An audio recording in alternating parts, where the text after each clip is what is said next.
Okay, my favorite question, Vani, of all, I don't know about all time, but one of my favorite questions is about influencers because they can come in a moment, they can come for a lifetime. The first influencer I remember, I tell this a lot when I speak, is my grandfather. My grandparents were from Kiev. My mom and I were from Kiev. Other story, but he would take me for walks in the park. I was 5 or 6, and he always talked to people. And I said, I'm Jewish. I call him Zeta. I said, Zeta, how do you know all these people? And he said, well, I didn't know any of them. I smiled once at one of them, and they smiled back at me. And then they started talking to me. So I talked to them, and then another person, another person. And I understood it for a 5 and 6 year old, but then I started understanding it more and more. How you can make a difference just by smiling, even. So, with that little crazy story, can you share with us? I know there's probably a lot, maybe 2 or 3 people that have been influential in your life. Absolutely. So the first person that I would describe was a previous manager, is Regina Gil Hernandez.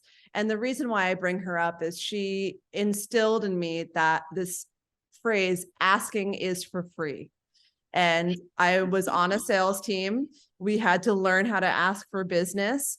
And I have now understood that you can always ask the question.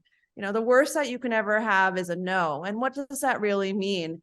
And I have carried that through in my work. I carry that through in the things that I do. And I encourage other people to do it as well. It was really fulfilling for me when I had an analyst who was reporting to me share later on. She says, you know what you taught me? You taught me just to ask for it, to go ahead and ask for it. So I have passed on the same lesson that she taught to me. That's been a huge influence as I have shaped my business and shaped my life. I can see that. And a couple other people you can think of? Absolutely. The second person was also a manager, and he was the CEO of an organization that I had worked for, and his name is Thor Culverhouse. And the reason I bring him up is he really taught me about building teams and how you bring people together. And I had a false perception originally, or I hadn't really thought about how teams come together, because people would put on their resume, for instance, oh, I managed a team of 40 people, or I managed a team of 400 people.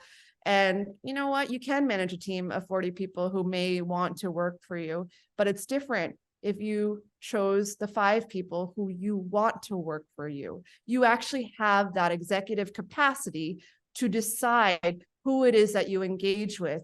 And he told me to look within the organization and to look within my networks and to look at the people around and say, is that the person that I want to come work for me on this team? And how are they going to fit together? It really changed how I have built businesses, how I invest in businesses, and I look at businesses building teams. It's really important to understand your role in putting that together, and making sure that it works for the job that you've created, and that's the best person for the job, that it fits within the team that you're putting together, and that you have chose that person, and that's your right. And that matters more than just saying, hey, I've amassed this group of people who want to work for me, and I have a number to report on it.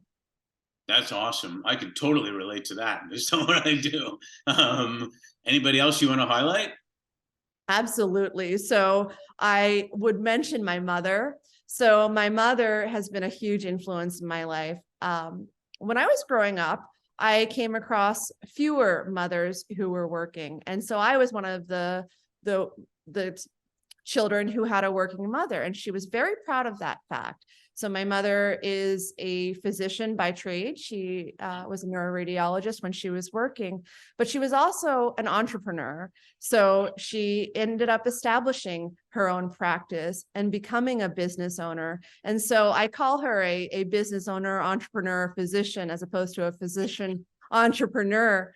And it really shaped the thought of what's possible, and how I understood that I might want to own my own business, and how I need to think about not just what I want to create, but how it can work within the organization of what's available to her and the parameters available. So she not only said, okay, I want to form this, what do I need to form it? And who do I want to form it with and why? She was very deliberate in all of her actions, where, and being able to watch her navigate that taught me that it's not enough just to have the desire, but you have to understand the parameters in which you're going and building something. And that really has shaped how I'm building my business now.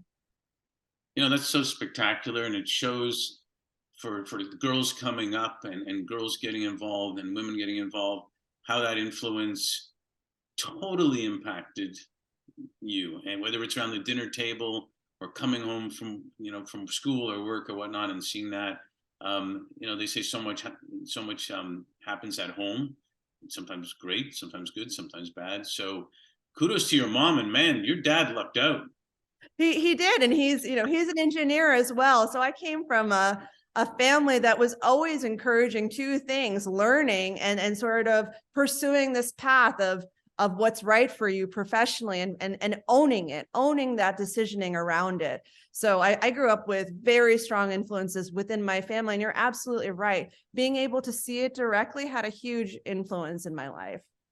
Yeah, no, I have to tell the story, and then we'll complete where if we really think what's important, when parents go home, and you know, and they go home, and they can either two things happen. They say, man, I'm tired, work sucked, give me a beer, I'm going to sit on the sofa, nothing's happening, I don't know what I'm doing. Or, and the kids hear it, or they come home and say, you guys, come on over here over dinner, I want to talk to you about what happened today, and we did this and this, and all of a sudden we're getting engaged in this community effort that we're doing and whatnot, and the kids hear that.